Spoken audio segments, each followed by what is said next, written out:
Olá, quem fala com vocês é a professora Kênia e vamos aproveitar esse espaço para falar um pouquinho a respeito dos instrumentos que a legislação prevê para a proteção da pessoa dos filhos. E aí, visando a proteção das crianças e adolescentes, nós temos algumas figuras importantes que são o Instituto da Guarda e Responsabilidade, adoção, tutela, alienação parental e destituição do poder familiar, que são previsões jurídicas para amparar e proteger os direitos da criança e do adolescente. Na aula de hoje vamos falar um pouquinho a respeito então da guarda e responsabilidade. A guarda é uma ferramenta jurídica utilizada para proteger os filhos de uma determinada pessoa, de um determinado casal, prevendo então possibilidades de identificar quem serão os responsáveis por cuidar, alimentar, proteger, apresentar meios suficientes para educação, alimentação e todos os direitos inerentes à pessoa humana. Bom, a guarda é uma obrigação dos pais, só que não necessariamente ela sempre vai ser realizada pelos pais. Pode ser que quem detém a guarda de uma certa criança sejam os avós, tios ou até mesmo pessoas que não fazem parte do grupo familiar.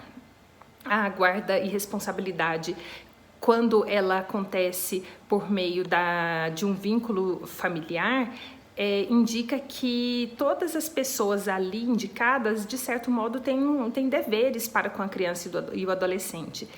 Porém, a grande maioria das vezes, a discussão de guarda e responsabilidade está relacionada aos próprios pais. Estes, os genitores, eles têm a guarda natural de seus filhos. Então, não é necessário regulamentar guarda se esses filhos estão num ambiente familiar voltadas a uma certa união, seja pelo casamento ou pela união estável. A questão da discussão da guarda, ela se faz importante quando esses pais não estão numa situação de convivência. E aí é necessário identificar quem será o responsável legal. E para isso nós temos a figura da guarda e responsabilidade para decidir. O responsável por educar, por cuidar e tomar algumas decisões em relação aos filhos. A guarda pode ser unilateral ou compartilhada. A guarda unilateral vai acontecer quando um dos genitores assume a responsabilidade do cuidado para com o filho e o outro genitor não tem esse interesse ou não tem condições de exercê-lo. Nesse caso, o genitor que exerce a guarda, ele terá o direito, por exemplo, de pedir a pensão alimentícia para que ele auxilie nos cuidados para com os filhos. Já o genitor que não exerce a guarda, além da obrigação de alimentos, ele tem o direito de visitas e não perde o poder familiar. Ele continua tendo o poder de decisão das principais questões relacionadas aos filhos. A guarda compartilhada é aquela em que será exercida por ambos os genitores. Nesse caso, os dois terão o poder de decisão, de influência, de organização da vida dos filhos. Não significa, portanto, que esses filhos vão morar um determinado tempo na casa de um e um determinado tempo na casa do outro.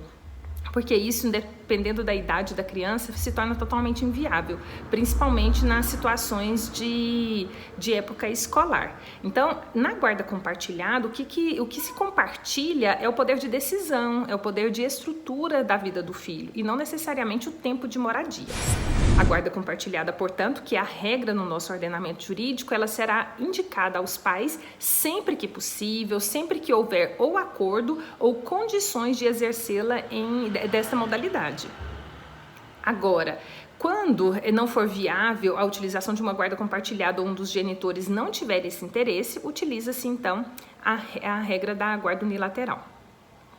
Bom, era isso que eu queria falar a respeito de guardas e a gente fica para uma próxima oportunidade para falar de mais alguma questão. Um abraço.